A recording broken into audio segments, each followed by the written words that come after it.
گفتگو میں پڑے رہنے والوں، خبردار ہو جاؤ اس بات پر کہ اللہ کے جو دوست ہوتے ہیں، اللہ کے جو اولیاء ہوتے ہیں، وہ ان کے اوپر نہ خوف ہوتا ہے اور نہ وہ غمگین ہوتے ہیں۔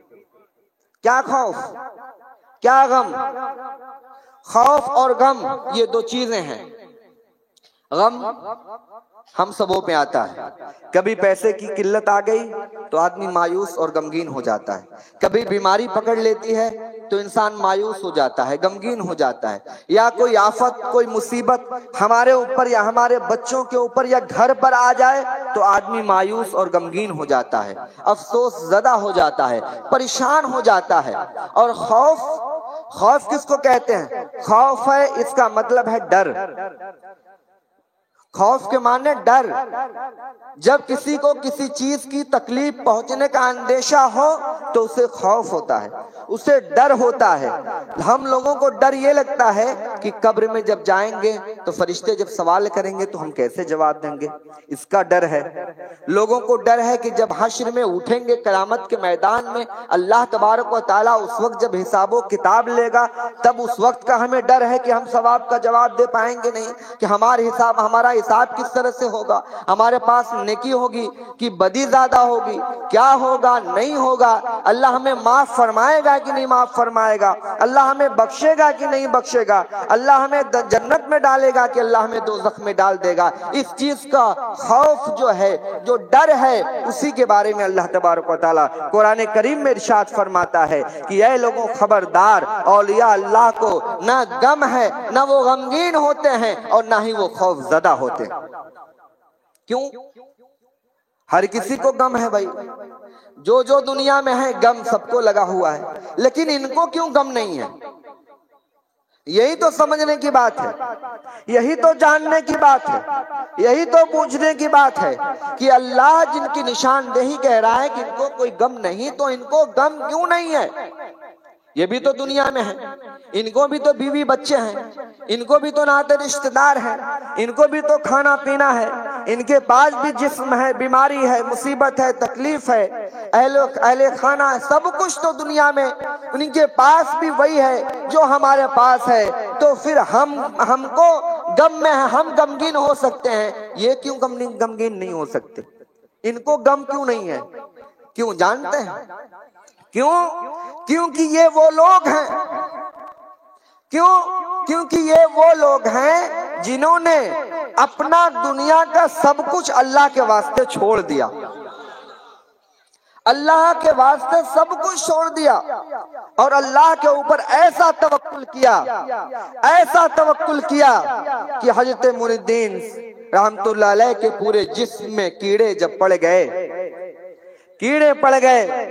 ہم کو بخار ہو تو ہم غم سے پریشان، ہم کو سردی پکڑے تو ہم غم سے پریشان، ہم کو کوئی اور ایسی موذی بیماری پکڑ لے جو ختم نہ ہو تو ہم غم سے پریشان، اور ہر وقت روتے بلکتے، ہمیں سر میں درد ہونے لگے تو انسان سر کے درد کو برداشت نہیں کرتا، بخار کو نہیں برداشت کر سکتا، پیٹ کے درد کو برداشت نہیں کر سکتا، پیچس پڑنے لگے تو انسان کے جسم میں طاقت باقی نہیں رہتی۔ یہ کون لوگ ہیں؟ یہ کس طرح کے لوگ ہیں؟ کیسی جماعت کے لوگ ہیں؟ کہاں سے آئے ہیں؟ اللہ نے کیا ان کے اندر ڈال رکھا ہے کہ پورے جسم میں کیڑا پڑا ہوا ہے، پوکا پڑا ہوا ہے؟ ان کو کوئی غم نہیں، ان کو کوئی غم نہیں، نہ کیڑے کھانے کی تکلیف، نہ وہ زخم کی تکلیف، نہ کسی اور چیز کی تکلیف۔ ایسا ہے جسم میں اگر کیڑے پڑ جائیں تو تکلیف کس کو نہیں ہوگا؟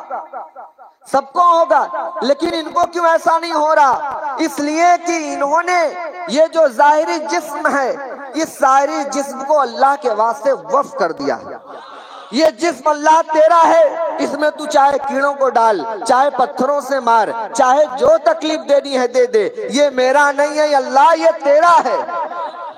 اسی لیے ان کو کوئی غم نہیں ہے، اور ہم ان کے جیسے نہیں ہو پا رہے، ان کے جیسے نہیں ہو سکتے۔ اللہ تبارک و تعالیٰ نے ان لوگوں کی اتنی بڑی قربانی پر، اتنی بڑی قربانی پر، اتنے بڑے صبر پر، اتنے بڑے امتحان میں پاس ہو جانے پر، اللہ کی آزمائشوں میں پورا کھرا اتر جانے پر، تب اللہ تبارک و تعالیٰ نے ان کو ایسے انعام و اکرام سے نوازا کہ ان کے بارے میں کہہ دیا کہ نہ انہیں کوئی غم ہے، نہ یہ خوف زدہ ہوا کرتے۔ یہ تو دنیاوی معاملات ہو گیا، لیکن اخروی معاملہ کیا ہے؟ اخروی معاملہ کیا ہے؟ آخرت میں جانے کا معاملہ کیا ہے؟ آخرت میں ایسے لوگوں کو غم کی، خوف کی تو بڑی دور کی بات ہے، اللہ تبارک و تعالی ایسے لوگوں کو اپنے پاس اپنے نور کے تخت پر بٹھائے گا۔ غم اور خوف تو بہت دور کی بات ہے، غم اور خوف تو بہت دور کی بات ہے۔ بارگاہ خدا میں جب محشر کا میدان قائم ہوگا، اس وقت پہ اللہ تبارک و تعالیٰ ایسے اولیاء اللہ کو اپنے بغل کے مسند پر نور کے منبر پر بیٹھائے گا اور نورانی تاج ان کے سروں پہ رکھے گا۔ لوگ چونکیں گے اور پوچھیں گے اے اللہ یہ کون لوگ ہیں، اتنا اونچا مقام، اتنا اونچا مرتبہ، اتنے بلند رتبے پہ آئے کہ آج تو ان کو نورانی تاج و تخت سے ان کو سجا رہا ہے، ان کو سنوار رہا ہے، ان کو جو ہے اتنی عزت بخش رہا ہے، آخر یہ کون لوگ ہیں؟ تو یہ وہی لوگ ہیں جنہوں نے دنیا اور آخرت کو اللہ کے واسطے چھوڑ دیا، اللہ کے اوپر صبر، اللہ نے جو تکلیف دی اس پہ صبر کیا اور اپنا سارا معاملہ اللہ کے طرف کر دیا۔ ہر وقت ذکر الہی میں زبان مشغول ہے، ہر وقت نیکیوں میں ہاتھ مشغول ہے، آنکھ اللہ کے اس کام میں مشغول ہے جو قرآن کی تلاوت کو دیکھتا ہے، جو قرآن شریف کے الفاظ کو دیکھتا ہے، جو احادیث مبارکہ کو پڑھتا ہے، اور یہ زبان اس میں مشغول ہے کہ اللہ کے ذکر میں، اللہ کے حمد و ثنا میں ہر وقت یہ زبان مشغول ہے۔ یہ پتہ یہ چلتا ہے کہ اللہ والوں کا جو پورا جسم ہے وہ اللہ کے لیے ہے اور مخلوق کی خدمت کے لیے۔ اسی کا صلہ، اسی کا بدلہ اللہ تبارک و تعالی ایسے مقرب بندوں کو عطا فرماتا ہے، ایسے مومن بندوں کو عطا فرماتا ہے جن کے بارے میں اللہ تبارک و تعالی نے دنیا میں بھی خوشخبری کے لیے اعلان کر دیا اور آخرت میں بھی خوشخبری کا اعلان کر دیا۔ ذرا غور کیجئے، غم کی اور خوف کی تو دور کی بات ہے، جب کسی ولی اللہ کا کہیں مزار ہو، کہیں مزار کسی اولیاء اللہ کی ہو، تو لوگ اپنا غم اور اپنی خوف بھلانے کے لیے ان کی بارگاہ میں جاتے ہیں۔ اللہ نے ان کو ایسا بنا دیا، اللہ نے وہ رتبہ ان کو دے دیا کہ جو غم زدہ ہیں، جو پریشان ہیں، جو بیمار ہیں، جو تکلیف میں ہیں، وہ ان کی بارگاہ میں جاتے ہیں اور اللہ تعالیٰ ان کے وسیلے سے بیماری، غم، مصیبت کو دور کر دیتا ہے۔ اللہ نے غم والوں کو دور کرنے کا علاج ان کے پاس دے دیا۔ ان کو کیا غم خوف، یہ تو غم دور کرنے والے ہو گئے، یہ خوف سے نجات دلانے والے ہو گئے۔ اللہ تبارک و تعالیٰ نے ان کی مزار کو اتنا روشن کر دیا کہ پوری دنیا میں ان کے مزار کی کرن پھیل گئی اور دور دور سے لوگ آ کر کے ان کی قبروں کی زیارت کرنے لگے۔ دور دور سے سینے میں جو دل ہے وہ ان کی طرف کھچا آنے لگا اور آ کر کے 2 رکعت نفل نماز آدمی پڑھتا ہے، دعا کرتا ہے اے اللہ میں تو گنہگار ہوں، میں تو خطا کار ہوں، میں تو بدکار ہوں، میری کوئی عبادت اچھی نہیں ہے، اے مولا مجھے نہ دیکھ، میں جو تیرے اس جو ہے کہ نیک بندے کی بارگاہ میں آیا ہوں، جو نیک بندے کے روضے پہ آیا ہوں، جو مبارک در پہ آیا ہوں، اس کے وسیلے سے مولا تو میری ساری تکلیفوں کو دور فرما دے۔ تو اللہ تعالیٰ نے ان لوگوں کو مبارک بنا دیا، ان لوگوں کو روشن بنا دیا۔ اب یہ بات یقین کرنے کی ہے، یہ بات ادب کی ہے، یہ بات تعظیم کی ہے۔ اتنا ہی نہیں، اللہ تعالیٰ نے دنیا میں ان کو ایسا مقام دیا، لوگ بیان کرتے ہیں کہ موئنہ میں جب ان کا انتقال ہو گیا تو دربار سے ان کے بھائی صاحب وہاں رہتے تھے، تو یہ ہوا کہ آپ گھر چلے جائیں، گھر سے خبر آئی آپ گھر جائیں۔ تو وہ جب باغماری سے مونا کی طرف آنے لگے اور ہاوڑا برج کے اوپر دیکھا تو حافظ معین الدین صاحب جا رہے ہیں، وہ ادھر جا رہے ہیں اور یہ ادھر سے آ رہے ہیں، ساتھ میں دیکھا ہوا بات چیت ہوئی، بھائی کوتھائے امی دربارے جاچی، آپ نے امی گھورے، ٹھیک ہے تم گھورے چلے جاؤ، آپ گھر کی طرف، مونا کی طرف، وہ دربار کی طرف۔ جب مونا میں آپ پہنچے تو دیکھا کہ دروازے پہ بھیڑ ہے، لوگ رو رہے ہیں، ایک لاش پڑی ہوئی ہے، اور جا کر کے جب لاش کا چہرہ ہٹایا، جب کفن ہٹایا تو دیکھا یہ تو میرے بھائی ہیں جو ابھی ہاوڑا پہ ملاقات ہوا، یہ تو ابھی ملاقات میں نے ساتھ ہوا، تو پھر وہ کون تھا؟ یہ کون ہے؟ میرے دوستوں وہ کون تھا، یہ کون ہے؟ یہ منزل ہے فنا فی اللہ بقا باللہ کی، فنا فی اللہ کی یہ منزل ہے کہ وہ جو جا رہا تھا وہ باقی رہے گا قیامت تک، اور یہ جو لیٹا ہوا ہے یہ فنا ہو گیا، اس کا یہی تک مقام تھا۔ یہ جسم فنا ہونے والی ہے، نفس کو موت آنی ہے اور اس کو مٹی میں جانی ہے، لیکن یہ روح ہے جو روحانی دنیا ہے، جو روحانی جگت ہے، جو جسم کے اندر روح ہے، جب ذکر الہی سے یہ معمور اور روشن ہو جاتی ہے، جب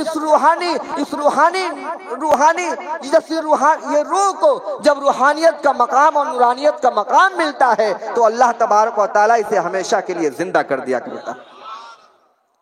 یہ وہ اللہ والے ہیں، ان کی شان اتنی بلند ہے، اتنا اونچا مقام ان کا ہے کہ یہ دکھا رہے ہیں کہ دنیا میں ہی اللہ تعالیٰ نے ایسے انعام و اکرام سے نواز دیا۔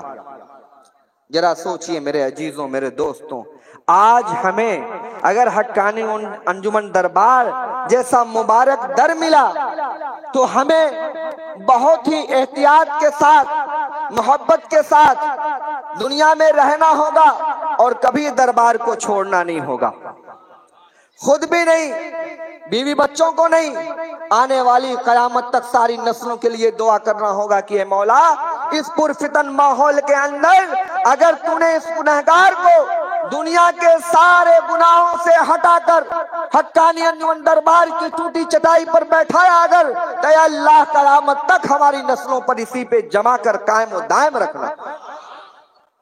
ادھر ادھر کی بات میں مت آئیے، حضور کے زمانے بھی مخالفین تھے، غوث اعظم کے بھی زمانے میں مخالفین تھے، خواجہ معین چشتی اجمیری سنجری کے زمانے میں بھی لوگ مخالفین تھے، صابر پاک کلیری رحمت اللہ علیہ کے زمانے میں بھی لوگ مخالفین تھے۔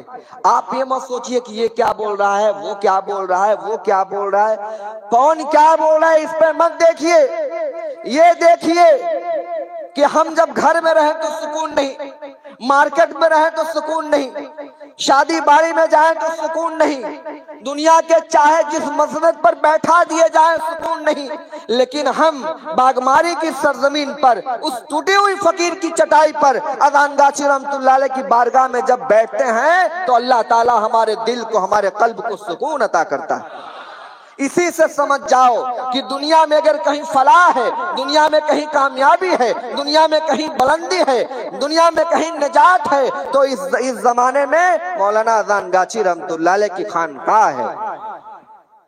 حضرت صابر پاک کلیر گئے، کس نے بھیجا؟ آپ کے ماما نے بھیجا، بابا فرید گنج شکر نے بھیجا، جاؤ۔ جب گئے تو حال یہ تھا آپ کا کہ آپ گولر کے پیڑ کے نیچے ایک پیر اٹھا کر کے اور ہاتھ سے گولر کی ٹہنی پکڑ کر کے 12 سال تک کھڑے رہے۔ کہو سبحان اللہ، 12 سال تک کھڑے رہے۔ حضرت بابا فرید گنج شکر نے کہا کون ہے جو صابر کو بیٹھا دے؟ اپنے مریدوں سے کہا کون ہے جو صابر کو بٹھا دے؟ بتائیے، ہم کو کوئی 5 گھنٹہ کھڑا کر دے تو پیر میں سوجن آ جائے، ہم لوگوں کو 5 گھنٹہ 10 گھنٹہ کھڑا کر دیا جائے تو پیر تھام نہیں پائے گا۔ 12 سال تک کوئی کیسے کھڑا ہو سکتا ہے؟ 12 سال تک ایسے کھڑا ہو سکتا ہے کہ وہ اللہ کی مدد سے، اللہ کی طاقت سے وہ کھڑا ہو سکتا ہے۔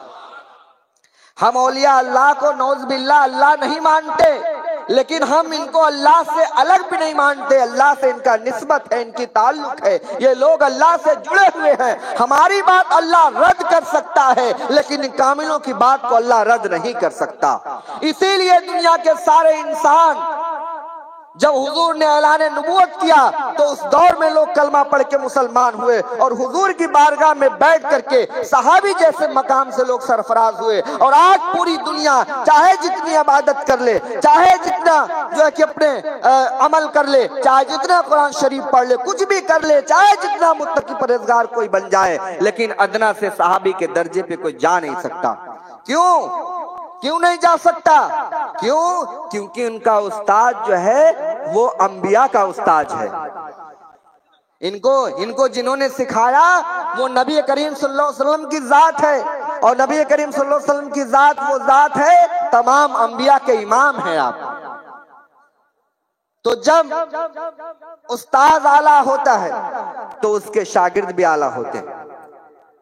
صابر پاک کلیری رحمت اللہ علیہ کو نظام الدین نام, شمس الدین نام کے ایک مرید بابا فرید گنج کے آئے اور کہا کہ حضور, کچھ نہیں کہا, دور کھڑے ہو کر کے قرآن شریف پڑھنے لگے.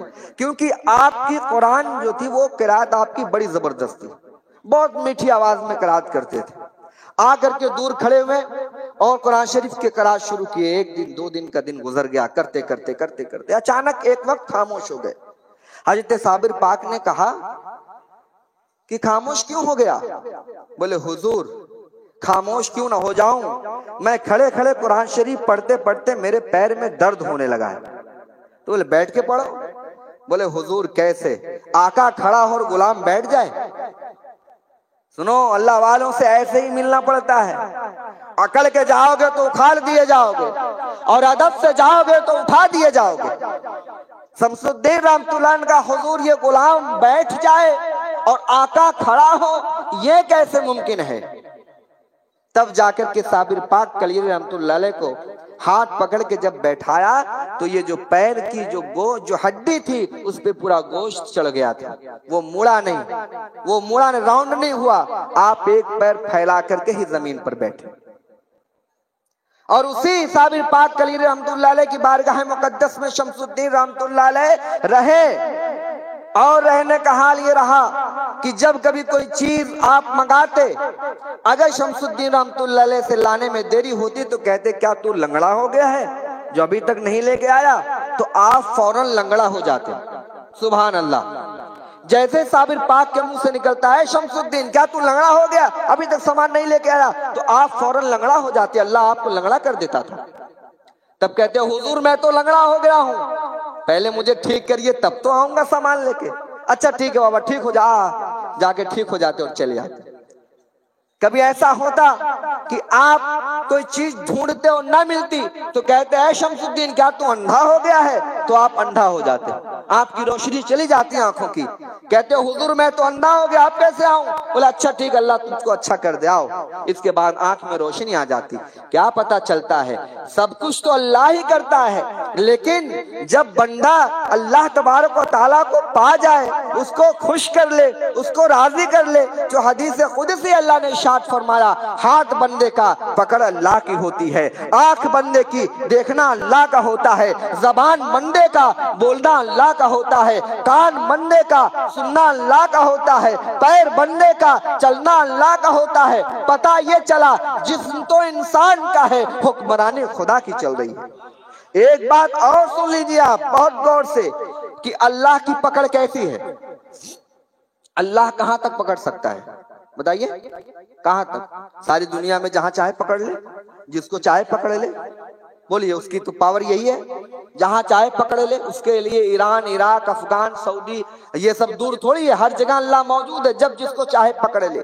لیکن جب کسی اولیاء اللہ کے ہاتھ میں اللہ کی طرف سے پاور آ جائے, جو لوگ کہتے ہیں باغماری میں بیٹھ کر کے یو پی والوں کی مدد کیسے ہوگی, پڑھو نا بھائی قرآن کو اچھی طرح سے, پڑھو نا رسول کریم صلی اللہ علیہ وسلم کی احادیث مبارکہ کو دھیان سے پڑھو تو صحیح, دل کو کھولو تو صحیح, اپنے قلب میں محبت رسول اللہ لاؤ تو صحیح. اس کے بعد تو تمہیں خود سمجھا دیا جائے گا کہ اولیاء اللہ کا مقام مرتبہ کیا ہے. یہ اولیاء اللہ کا ہاتھ تو باغماری میں ہے لیکن پکڑ اللہ کی طرف سے ہے، اور جب اللہ کی طرف سے پکڑ ہو تو ان کے لیے یو پی کوئی دور نہیں، ان کے لیے امریکہ کوئی دور نہیں، ان کے لیے جاپان کوئی دور نہیں، ان کے لیے سعودی کوئی دور نہیں۔ باغماری میں رہ کر کے جب بھی جہاں چاہے جس کو چاہے پکڑ سکتے۔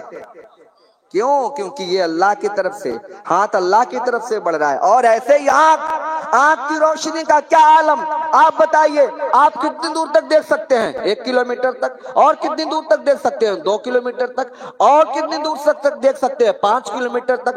دوربین لگا لیجئے تو 10 کلومیٹر تک دیکھ سکتے ہیں۔ اس سے زیادہ انسانی جسم کے آنکھ کی بصیرت کی طاقت نہیں ہے، اس سے زیادہ وہ دیکھ نہیں سکتا۔ تو انسان کے آنکھ کا طاقت یہ ہے کہ 2 4 5 10 کلومیٹر تک دیکھ سکے، لیکن وہی انسان کی آنکھ جب اللہ کی طرف ہو جائے اور اللہ کہے کہ آنکھ تو اس کی ہے، دیکھتا میں ہوں، تو اب بتائیے کہ اللہ کہاں تک دیکھ سکتا ہے؟ اللہ کی پکڑ لامحدود ہے، اللہ کا دیکھنا لامحدود ہے، اللہ کے سامنے کچھ بھی نہیں چھپا۔ آنکھ بندے کی ہے لیکن وہ دیکھ جاپان کو بھی سکتا ہے، دیکھ یونان کو بھی دیکھ سکتا ہے، دیکھنا امریکہ بھی اس کے لیے کوئی نہیں۔ حضرت غوث پاک رحمت اللہ تعالی علیہ فرماتے ہیں کہ میں دنیا کو ایسے دیکھتا ہوں جیسے ہتھیلی پہ رائی کے دانے کو دیکھا جاتا ہے۔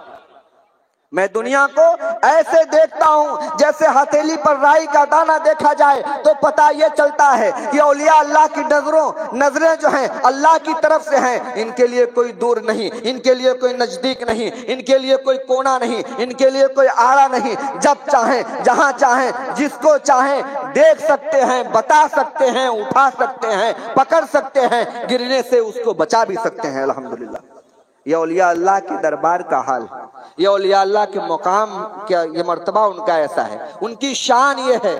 اللہ نے ان کو یہ رتبہ عطا فرمایا، اللہ نے ان کو یہ شان و مرتبہ عطا فرمایا۔ اور ایک بات اسی کے آگے سنتے چلو، وہی صابر پاک جب کلیر میں پہنچے تو بڑی راجشاہی تھی، بڑے بڑے علماء بھی تھے، لیکن ان لوگوں کے درمیان کا معاملہ تھا، لوگ دین کا کام کر کے پیسے کی تجارت تو زمانے سے ہوتی آ رہی ہے، ہر طرف پیسہ، کوئی بھی کام کرو پیسہ آنا چاہیے، تو ویسے وہاں بھی ہو رہا تھا۔ حضرت صابر پاک نے اس کی مخالفت کی، حضرت صابر پاک نے اس کی مخالفت کی، بولے اللہ کے دین کے لیے، اللہ کے دین میں دنیا کی کوئی جگہ نہیں ہے، آپ اللہ کا دین اللہ کے لیے کرو، اس میں کوئی زبردستی نہیں ہے، اللہ کے لیے جو کچھ کرنا ہو کرو۔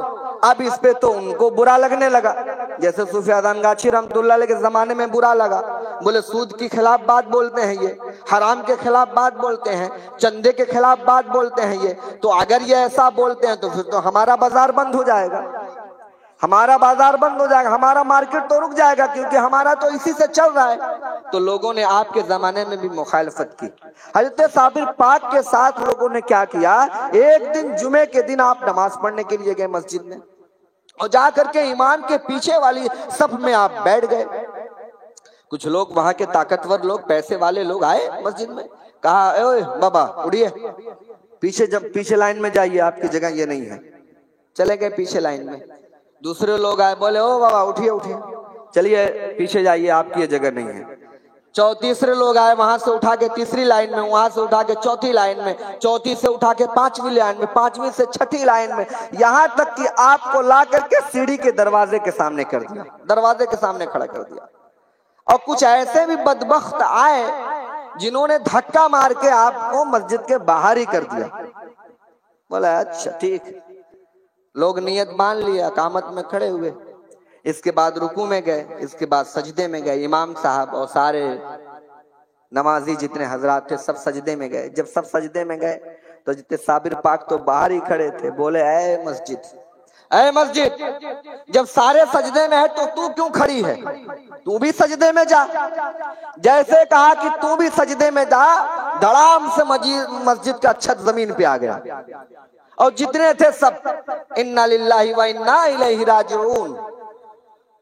اب اتنے میں ایک بوڑھی عورت جس کا تعلق آپ سے تھا، وہ آپ کی خدمت کرتی تھی، کچھ آپ کی خدمت میں آتی جاتی رہتی، دوڑ کر کے آئی، بولے حضور میرا بیٹا بھی اسی میں تھا، میرا بیٹا اسی میں تھا، مر گیا، کہاں ہے میرا بیٹا؟ اسی میں تھا حضور۔ بولے او تمہارا بیٹا بھی تھا؟ جی حضور میرا بیٹا، جاؤ سیڑھی کے نیچے پڑا ہے، اٹھا لاؤ۔ کہو سبحان اللہ. سیڑھی کے نیچے پڑا ہے اس کو اٹھا لاؤ.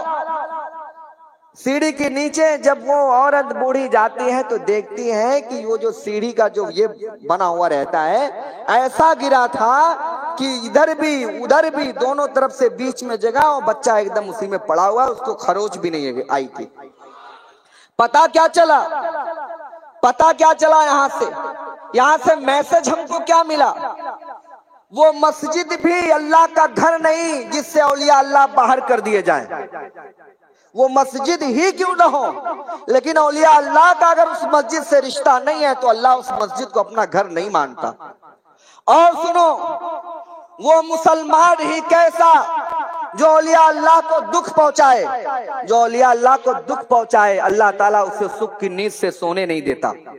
اور سنو, اسی دکھ پانے والوں میں بھی ایک ایسا ہے جو اولیاء اللہ سے محبت کرتا ہے. اللہ کہتا ہے کہ مسجد کا چھت تو میں نے پورا گرایا تھا, سب کے لیے گرایا تھا, لیکن جو میرے ولی سے محبت کیا اسی چھت کے اندر وہ محفوظ رہا, اس کو کچھ نہ ہوا.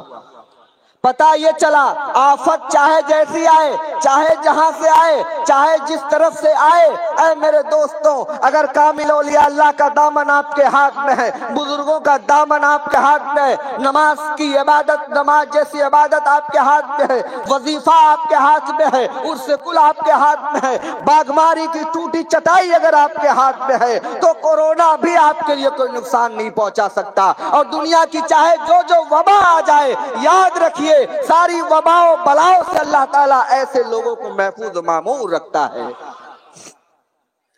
یہ اللہ کی رحمت ہے, کیونکہ اللہ والوں سے جس کی نسبت ہے اللہ اس کو بھی بچاتا ہے, اس کی بھی حفاظت کرتا ہے. تو آج اگر ہم کسی شیخ کے دربار میں, کسی کامل ولی کے دربار میں آئے ہیں تو اندازہ لگائیے کہ ان کے مقام و مرتبے کا عالم کیا ہے. جب مولانا دانگاچی رحمت اللہ علیہ کے مرید کا یہ حال ہے کہ انتقال کے بعد بھی لوگوں سے ملاقات کرتا ہے تو اندازہ لگاؤ اے میرے دوستوں, جس مرید کا اگر ایسا حال ہے تو اس کے پیر کا عالم کیا ہوگا. یہ بہت عظیم بات ہے. اس لیے دنیا کی باتوں میں کان مت لگائیے, کون کیا بولتا ہے, پتھر کی پوجا کرتا ہے تو کیا کرتا ہے, یہ کرتا ہے, وہ بولنے دیجئے. حضور کو لوگوں نے نہیں کہا, چھوڑا, جادوگر بنایا. حضور کو جادوگر بنایا لوگوں نے, حضور کو لوگوں نے گالی دیا, تکلیف پہنچایا, سب کچھ کیا, لیکن حضور نے ایک ہی بات کہا ہے, ابو جہل تو دنیا کی عرب کی بہترین عورتوں کی بات کرتا ہے, تو عرب کے زیورات اور تخت کی بات کرتا ہے. سن, اگر تو ایک ہاتھ میں سورج اور دوسرے ہاتھ میں چاند لا کے رکھ دے تو یہ محمد صلی اللہ علیہ وسلم اللہ اور اس کے فرمان کے خلاف کوئی بات نہیں کرے گا, اس کی مرضی کے مطابق ہی بات کرے گا. یہ ایماندار کی پہچان ہے, یہ مومنوں کی پہچان ہے. کوئی مصیبت آئے, کوئی تکلیف آئے, کوئی بلا آئے, کچھ بھی آئے, وہ ہر حال میں صبر کرتے ہیں, ہر حال میں اللہ کے اوپر بھروسہ کرتے ہیں, اپنے مرشد سے جا کر کے اپنی بات کہتے ہیں. اللہ جب تک آزمانا چاہتا ہے جس کو آزماتا ہے, اور اسی آزمائش میں جو کھڑا اتر جائے اس کے بعد اللہ تعالیٰ اس کو ایک منصب و مقام عطا کر دیتا ہے. اللہ تعالیٰ سے دعا ہے کہ ہم سبوں کو دربار حقانی میں رہنے کی توفیق عطا فرمائے. نسلاً بعد نسلن ہمارے آنے والی نسلوں کو اللہ جو ہے دربار حقانی انجمن پانچوں مرشدوں سے اور آنے والے ہمارے مرشدوں سے وابستگی قائم رکھے. ہم لوگوں کو 5 وقت نماز, وظیفہ اور حلال رزق اور ہر طرح کے حرام کاموں سے اور سود سے اور ہر طرح کی برائیوں سے ہم کو, ہمارے بچوں کو, ہماری بیویوں کو, ہمارے رشتہ داروں کو, دنیا کے سارے انسانوں کے اللہ حفاظت فرمائے. وآخر دعوانا الحمدللہ رب العالمین.